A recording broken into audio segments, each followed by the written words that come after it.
Welcome deer aspirant, welcome back to our channel. আমি তোমাদের world heritage সাইটের part 1টা পড়িয়ে দিয়েছি। আজকে কিন্তু ওয়ার্ল্ড হেরিটেজ সাইটের পার্ট 2। তো বলে রাখি, জিকে থেকে এই জায়গা থেকে কিন্তু প্রচুর প্রশ্ন হয়। বিভিন্ন এক্সামে তুমি যাবে, দেখবে এখান থেকে কোশ্চেন পাচ্ছ। দেখো, মোস্ট ইম্পর্টেন্ট টপিক অবশ্যই কিন্তু এটা পড়তে হবে সমস্ত এক্সামের জন্য, বিশেষ করে কম্পিটিটিভ এক্সাম যত আছে সমস্ত এক্সামের জন্য কিন্তু এই টপিকটা খুব ইম্পর্টেন্ট। তাই তোমাদের পার্ট 1টা করেছিলাম, আজকে তোমাদের পার্ট 2টা করাবো। প্রত্যেকে দেখবে এবং মন দিয়ে দেখবে। দেখো, প্রথমে কি আছে, আমি তোমাদের 20 পর্যন্ত কিন্তু অলরেডি পড়িয়ে দিয়েছি। আজকে তোমাদের শুরু করব কিন্তু 21 পর্যন্ত, 21 থেকে শুরু করব, ঠিক আছে? দেখো, প্রথমে কি আছে, কুতুব মিনার। তাহলে কুতুব মিনার কোথায় আছে না, দিল্লিতে আছে, ঠিক আছে? তাহলে কুতুব মিনার দিল্লিতে আছে, তাহলে এটা কিন্তু একটা ওয়ার্ল্ড হেরিটেজ সাইট। এবার তোমাদের আমি কুতুব মিনার সম্বন্ধে দু একটা পয়েন্ট জাস্ট বলছি। দেখো, আমরা জানি যে কুতুব মিনার এর নির্মাণটা শুরু করেছিল না কুতুবউদ্দিন আইবক শুরু করেছিল। ভেরি ইম্পর্টেন্ট, মনে রাখতে হবে, ঠিক আছে? যে কুতুবউদ্দিন আইবক, কুতুবউদ্দিন আইবক খাজা বখতিয়ার কাকির নাম অনুসারে কুতুবউদ্দিন আইবক এটাকে কনস্ট্রাকশনটা শুরু করেছিল। বাট যদি বলা হয় কনস্ট্রাকশনটা কমপ্লিট করেছিল কে, তাহলে এই কনস্ট্রাকশনটা কিন্তু কমপ্লিট করেছিল ইলতুৎমিশ। এটা কিন্তু মনে রাখবে, ঠিক আছে? ইলতুৎমিশ মুখস্থ করে নাও, দুটোই যেটাই বললাম সেটাই কিন্তু পরীক্ষায় আসে। তাহলে এটা শুরু করেছিল কুতুব মিনার নির্মাণটা শুরু করেছিল কুতুবউদ্দিন আইবক, আর এটাকে কমপ্লিট করেছিল কে, ইলতুৎমিশ। ক্লিয়ার? আচ্ছা, এবার দেখো কি আছে, 22 নম্বর কি আছে, মাউন্টেন হিমালয় অফ ইন্ডিয়া। দেখো, এই সময় কিন্তু 3টা রেলওয়ে, ঠিক আছে? তোমার দেখো, 1 নম্বরে কি আছে, Darjeeling Himalaya railway, Nilgiri mountain railway, এবং যেটা হিমাচল প্রদেশে আছে, এবং কালকা সিমলা রেলওয়ে, এটাও কিন্তু হিমাচল প্রদেশে আছে।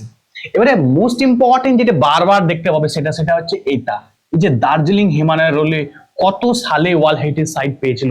তো ভেরি ইম্পর্টেন্ট, মুখস্থ করে নাও, সেটা হচ্ছে 1999 সালে। Very very important, most important, বারবার পরীক্ষায় কিন্তু দেখতে পাবে, ঠিক আছে? এরপর কি দেখো, তাহলে বোধগয়াতে মহাবোধি মন্দির, এটা কিন্তু বিহারে আছে, 2002 সালে ওয়ার্ল্ড হেরিটেজ সাইটের মর্যাদা পেয়েছে, ঠিক আছে? একবার পড়ে নিবে। এবার দেখো, বোধগয়া, আমরা জানি বোধগয়াতে জ্ঞান লাভ করেছিল গৌতম বুদ্ধ, তাই তো? তাহলে বোধগয়াতে মনে রাখবে যে গৌতম বুদ্ধ তার এনলাইটমেন্ট, ঠিক আছে, বা তিনি হচ্ছে তোমার মানে নির্বাণ লাভ করেছিল কোথায়, তাহলে নির্বাণ লাভ করেছিল কিন্তু এই বোধগয়াতে। হ্যাঁ, এটা কিন্তু মাথায় খেয়াল রাখবে। দেখো, Bhimbetka rock shelter, Bhimbetka rock shelter very important, very very important. Bhimbetka কোথায় আছে? ভীমবেটকা আছে মধ্যপ্রদেশে, ঠিক আছে? বারবার পরীক্ষায় দেখতে পাবে ভীমবেটকা। এবার তোমরা আমাকে জানাবে এই যে ভীমবেটকা কেভ মানে কোন যুগে তৈরি হয়েছিল, গুপ্ত যুগে, মৌর্য যুগে, কোন যুগে তৈরি হয়েছিল, তোমরা আমাকে কিন্তু কমেন্টে জানাবে। ক্লিয়ার? ছত্রপতি শিবাজি টার্মিনাস, ছত্রপতি শিবাজি টার্মিনাস, এটা মহারাষ্ট্রে আছে। 2004 সালে ঐতিহাসিক রেলওয়ে স্টেশন হিসাবে মনে রাখবে এটা কিন্তু পরিচিত। তো আমি বলে দিই, শিবাজি, শিবাজিকে কয়েকটা পয়েন্ট এখান থেকে আসে, মনে রাখবি। শিবাজিকে পার্বত্য মুশিক কে বলেছিল না, মানে ঔরঙ্গজেব এনাকে কিন্তু পার্বত্য মুশিক বা মাউন্টেন র্যাট বলেছিল, ঠিক আছে? মাউন্টেন র্যাট ভেরি ইম্পর্টেন্ট, মনে রাখবি। মাউন্টেন র্যাট বা তোমার পার্বত্য মুশিক কে বলেছিল না, এটা খুব খুব ইম্পর্টেন্ট, মুখস্থ করে নেবে এই জায়গাটা। আর তোমাদের আমি বলে রাখি, দেখো এই যে শিবাজি, শিবাজি দেখো ছত্রপতি, এই ছত্রপতি কত সালে হয়েছিল, এই টাইটেলটা কবে পেয়েছিল তুমি মনে রাখবে, 1674 খ্রিস্টাব্দে, ঠিক আছে? রায়গড়ে, হ্যাঁ, রায়গড়ে এই কনভারসেশনটা হয়েছিল। খুব ইম্পর্টেন্ট, মুখস্থ করতে হবে। আর মনে রাখবে এই শিবাজির মৃত্যুটাও খুব ইম্পর্টেন্ট, পরীক্ষায় আসে। 1680 খ্রিস্টাব্দে কিন্তু ইনার মৃত্যু হয়েছিল, ঠিক আছে? এই ডেটগুলো কিন্তু ইম্পর্টেন্ট, ওই জন্য আমি বলে দিলাম এখানে। তো এটা কিন্তু তোমাদের ওয়ার্ল্ড হেরিটেজ সাইটের এইগুলো মোস্ট ইম্পর্টেন্ট, বারবার বলছি, এগুলো পড়ে নেবে।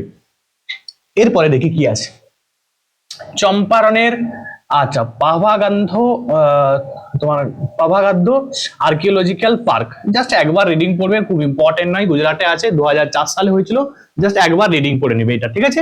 আচ্ছা, লালকেল্লা, লালকেল্লা ভেরি ইম্পর্টেন্ট। লালকেল্লা কোথায় আছে, পরীক্ষায় আছে, দেখবে দিল্লিতে আছে, ঠিক আছে? নির্মাণ কে করেছিল না, নির্মাণ করেছিল শাহজাহান, খুব ইম্পর্টেন্ট, শাহজাহান এটা কিন্তু নির্মাণ করেছিল। ঠিক আছে, খুব ইম্পর্টেন্ট, 2007 সালে কিন্তু এটা নির্মাণ হয়েছিল। তাহলে এটা কিন্তু খুব ইম্পর্টেন্ট, এটা পড়তে হবে, মুখস্থ করতে হবে এটা।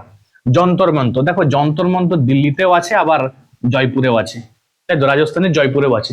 আমরা জানি যন্তর মন্তর সম্বন্ধে, তাহলে এটা কিন্তু ইম্পর্টেন্ট, একবার কিন্তু ভালো করে এটা পড়ে নিবে। ঠিক আছে, 2010 সালে হয়েছিল এবং Jantar Mantar in Jaipur is a collection of তোমার আর্কিটেকচারাল অ্যাস্ট্রোনমিক্যাল ইনস্ট্রুমেন্ট। এটি তৈরি করেছিলেন কে? দ্বিতীয় জয় সিং। তাহলে দ্বিতীয় জয় সিং কিন্তু এটা তৈরি করেছিল, এটা কিন্তু ইম্পর্টেন্ট। ক্লিয়ার? এরপর দেখো পশ্চিমঘাট। তাহলে তোমাদের আমি পশ্চিমঘাট সম্বন্ধে আমি তোমাদের অনেক গল্প বলেছি, তাই তো, যারা আমার ক্লাস দেখেছো তারা আমি তোমাদের পশ্চিমঘাট সম্বন্ধে অনেক পয়েন্ট বলেছি। তো এই আমি কিন্তু এখন সব পয়েন্ট বলছি না, ঠিক আছে। তো পশ্চিমঘাটটা কোথায় অবস্থিত? তামিলনাড়ু, কেরালা এবং কর্ণাটক, ঠিক আছে, এই তিনটা রাজ্য জুড়ে কিন্তু অবস্থিত।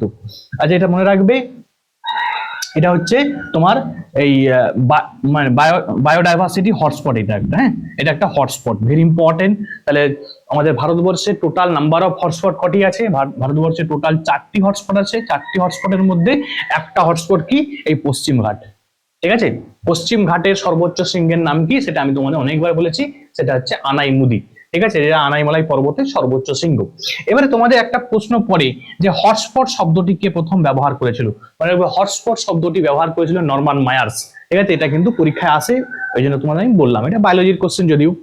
তারপর দেখো hill fort of Rajasthan. Hill fort of Rajasthan, রাজস্থানে অবভিয়াসলি আছে, সেটা 2013 সালে তোমার এই ওয়ার্ল্ড হেরিটেজ সাইটের মর্যাদা পেয়েছিল। তাহলে এইগুলো কিন্তু ইম্পর্টেন্ট, তার মধ্যে মোস্ট ইম্পর্টেন্ট যেগুলো বললাম সেগুলো কিন্তু বেশি করে পড়বে, বাকিগুলো একবার রিডিং করে নেবে। ক্লিয়ার? জাস্ট লোকেশনটা দিয়ে কিন্তু অনেক সময় আসে এবং কে তৈরি করেছিল সেটাও দিয়ে কিন্তু আসে। রানী কা ভাব, রানী কা ভাব কোথায় আছে? গুজরাটে আছে। ঠিক আছে, এটা স্থাপত্য কলার জন্য বিখ্যাত। ঠিক আছে, রানী কা ভাবটা কিন্তু ইম্পর্টেন্ট, এটা কিন্তু পরীক্ষায় আসে। ঠিক আছে, রানী কা ভাব কোথায় অবস্থিত? রানী কা ভাব গুজরাটে অবস্থিত। ঠিক আছে, রানী কা ভাব কি? একটা ওয়ার্ল্ড হেরিটেজ সাইট। এবার দেখো গ্রেট হিমালয়ান ন্যাশনাল পার্ক, দেখো তুমি দেখেই নিয়েছো হিমালয়ান, তাহলে হিমাচল প্রদেশ হবে। হিমালয়ান হিমাচল প্রদেশ, এটা মনে রাখতে ইজি আছে। আচ্ছা, তারপরে যেগুলো আছে দেখো সবগুলো বিশাল বিশাল ইম্পর্টেন্ট নয়, যে একবার করে পড়ে নিবে।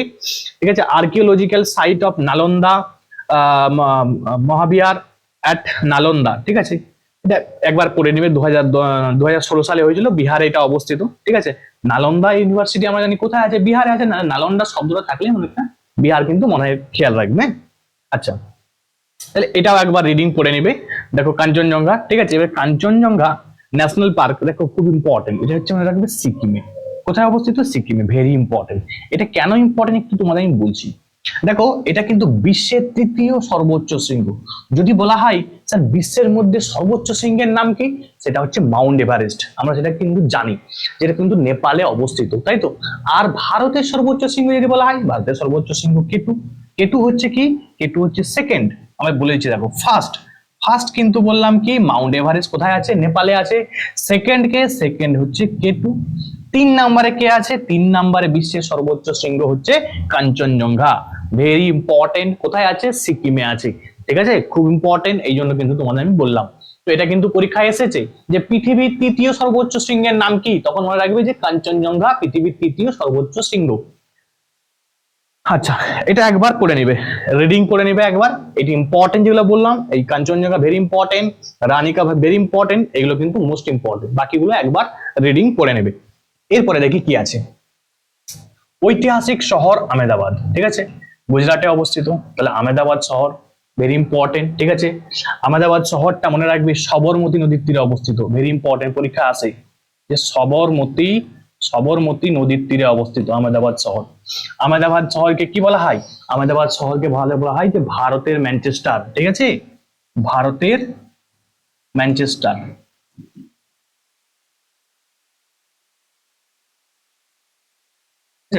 তাহলে ম্যানচেস্টার অফ ইন্ডিয়া কাকে বলা হয়? মনে রাখবে এই আহমেদাবাদকে বলা হয়। ঠিক আছে, আমি তোমাদের অনেকবার বলেছি যে দক্ষিণ ভারতের ম্যানচেস্টার কোয়েম্বাটুর, উত্তর ভারতের ম্যানচেস্টার কানপুর, আর ভারতের ম্যানচেস্টার কাকে বলা হয়? আহমেদাবাদ শহরকে বলা হয়। ঠিক আছে, তাহলে এগুলো ইম্পর্টেন্ট, পড়তে হবে এটা।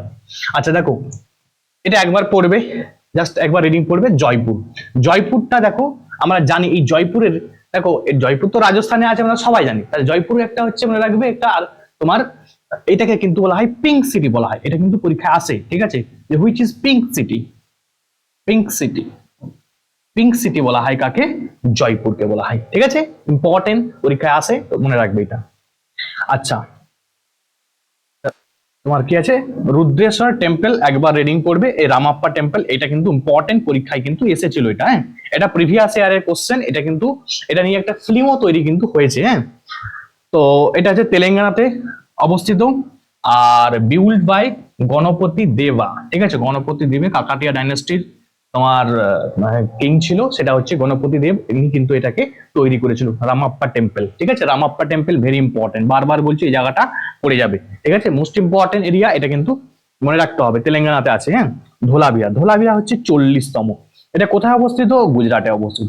এবার ধোলাভিরাটা কি? ধোলাভিরা হচ্ছে ইন্দাস ভ্যালি সিভিলাইজেশনের একটা সাইট। এবার তোমাকে প্রশ্ন আসবে, which is a site of the Indus valley civilization, মানে ইন্দাস ভ্যালি সিভিলাইজেশনের কোনটি একটি সাইট, যেটা হচ্ছে তোমার ওয়ার্ল্ড হেরিটেজ সাইটের নাম আছে তার। ঠিক আছে, তো মনে রাখতে হবে সেটা কি? ধোলাভিরা। ক্লিয়ার? ইম্পর্টেন্ট, প্রশ্ন আসতেই পারে, তাহলে কিন্তু এই জায়গাটা পড়ে নেবে। ঠিক আছে, এটা আমরা জানি যে ধোলাভিরা কোথায় অবস্থিত, ধোলাভিরা গুজরাটে অবস্থিত। ক্লিয়ার? চলো এরপরে দেখি কি আছে। শান্তিনিকেতন, দেখো রিসেন্ট হয়েছে 2023 সালে। এটা হচ্ছে জানি তো শান্তিনিকেতন কি আছে, বিশ্ব ভারতী ইউনিভার্সিটি আছে। তো এটা হচ্ছে ওয়েস্ট বেঙ্গলে অবস্থিত, সেটা সবাই আমরা জানি। যেমন রাখবে 2023 সালে ওয়ার্ল্ড হেরিটেজ সাইটের মর্যাদা পেয়েছে, এবং ওয়ার্ল্ড ফার্স্ট লিভিং ইউনিভার্সিটি। ঠিক আছে, ইম্পর্টেন্ট, মোস্ট ইম্পর্টেন্ট, আমাদের যেহেতু ওয়েস্ট বেঙ্গলে আছে, সুতরাং আমাদেরকে ভালো করে এই জায়গাটা কিন্তু পড়তে হবে। এটা কিন্তু রিসেন্ট হয়েছে, সুতরাং 2023 সালে মানে রিসেন্ট হয়েছে, মনে রাখতে হবে। দেখো হৈশালা টেম্পল 2023 সালে, এটাও কিন্তু মনে রাখবে, এই দুটো একসঙ্গে অ্যাড হয়েছিল। ঠিক আছে, শান্তিনিকেতন এবং হৈশালা টেম্পল, এই দুটো কিন্তু একসঙ্গে অ্যাড হয়েছিল। ঠিক আছে, এটা কিন্তু অবস্থিত কোথায়? কর্ণাটকে অবস্থিত। তাহলে একদম শেষের দিকে যেগুলো আছে না, এই তিনটাই হচ্ছে মোস্ট ইম্পর্টেন্ট, পরীক্ষায় বার যাবে, দেখবে এই জায়গা থেকে কোশ্চেন এসেছে। ঠিক আছে, মোস্ট ইম্পর্টেন্ট, এটা কিন্তু ভালো করে দেখে নিবে। আর দেখো মৈদামস, ঠিক আছে, কোথায় আছে? এটা আসামে আছে। তো 2024 সালে the Mount burial system of the Ahom dynasty. ঠিক আছে, খুব ইম্পর্টেন্ট, তাহলে কিন্তু এটা রিসেন্ট হয়েছে 2024 সালে, তাহলে কারেন্ট অ্যাফেয়ার্স আকারেও এটা ইম্পর্টেন্ট, সব রকম ভাবে কিন্তু ইম্পর্টেন্ট। মৈদামস কোথায় আছে? আসামে আছে। তোমাদের আসাম নিয়ে আমি অনেক গল্প বলেছি। ঠিক আছে, তো তোমাদের আজকে একটা নতুন গল্প বলি। ঠিক আছে, দেখো এই জ্যোতিঙ্গা ভিলেজ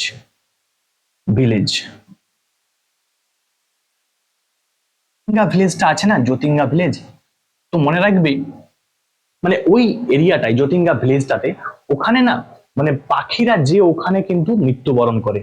ঠিক আছে, মানে অনেক পাখিরা আসে ওখানে, এসে মানে কি মারা যায় পাখিগুলো আর কি। তো এই জন্য বলা হয় ডেথ ভ্যালি। ঠিক আছে, এই জ্যোতিঙ্গা ভিলেজটাকে বলা হয় কি? Death valley. ঠিক আছে, খুব ইম্পর্টেন্ট, এটা কিন্তু মানে ভ্যালি অফ ডেথ, এটা কিন্তু একবার পরীক্ষায় কিন্তু এসেছিল। হ্যাঁ, তোমরা সবাই বলো যে স্যার নতুন পয়েন্ট বলুন। ঠিক আছে, আমি একদম নতুন পয়েন্ট, এটা একদম নতুন জিনিস, প্রিভিয়াস ইয়ারে আসা প্রশ্ন। তো প্রত্যেকে এই জায়গাটা ভালো করে দেখবে। কি বললাম? জ্যোতিঙ্গা ভিলেজ, এটা কিন্তু ভ্যালি অফ ডেথ বলা হয় কেন? কারণ এখানে সমস্ত পাখিরা এসে, তোমরা একবার সার্চ করবে মোবাইলে, হ্যাঁ, দেখবে, তাহলে সুন্দর করে দেখতে পাবে যে এখানে সমস্ত পাখিরা এসে রাত্রেবেলা এখানে মধ্যে মৃত্যুবরণ করে। তো এটাকে নিয়ে মনে হয় যে একটা ভৌতিক ব্যাপার আছে। আবার বিজ্ঞানীরা এটাকে কিন্তু মানে অনেক পরীক্ষা নিরীক্ষার মাধ্যমে বলেছে যে কিছু একটা মানে ব্যাপার আছে, যে কারণে এখানে কিন্তু এইরকম কেসটা হচ্ছে আর কি। তো এটা একটা ইম্পর্টেন্ট, তো প্রত্যেকে পড়বে।